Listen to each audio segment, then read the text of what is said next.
After a busy period of military exercises on both sides of the Korean peninsula, North Korean leader Kim Jong-un is focusing heavily on improving his country's navy, which had been neglected for years and has fallen well behind those it considers enemies.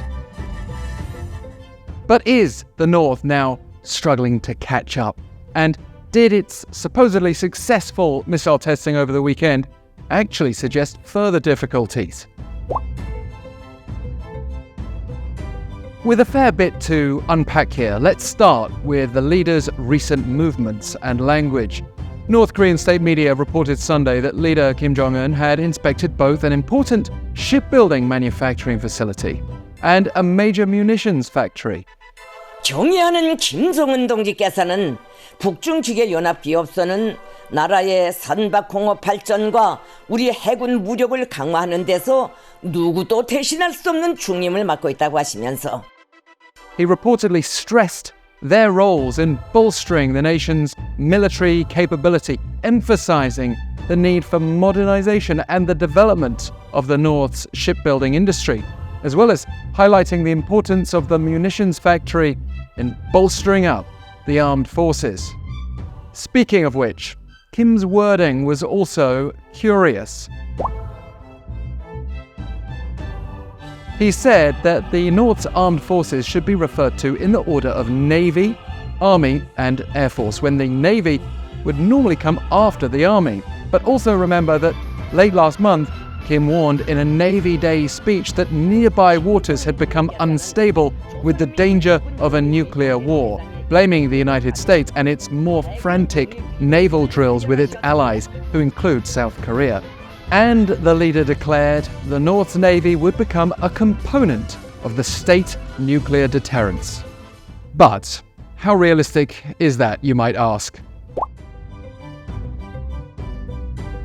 To be ready for war at all times, Kim has promised to provide each of North Korea's military units with new weapons in line with his goal of boosting his country's nuclear arsenal, suggesting equipping the Navy with nuclear-capable missiles, but also upgrading the vessels themselves, as they're judged by outside experts to be too old and too small.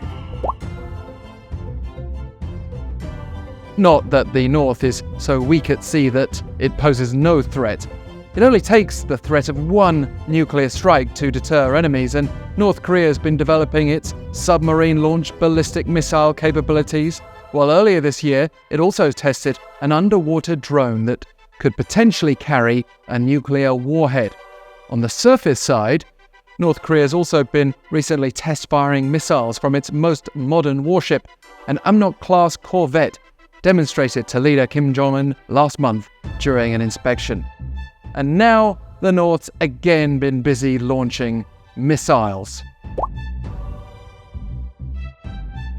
It conducted a drill for a simulated tactical nuclear attack, also according to state media, Sunday, a day after North Korea tested multiple cruise missiles, which were detected by South Korea's Joint Chiefs of Staff at around 4 a.m. Saturday.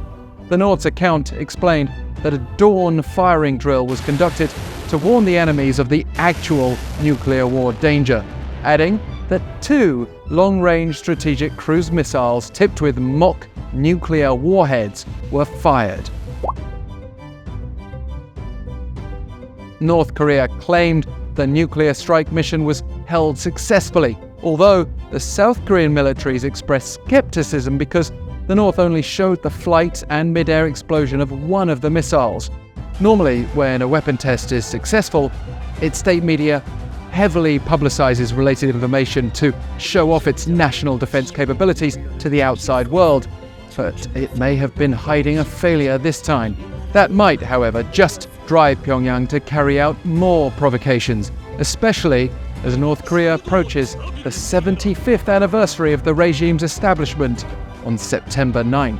We'll keep a close eye on things for you, including an expected military parade in the North. Please also help us out by liking and subscribing if you want to keep up to date, and feel free to get involved in the comments.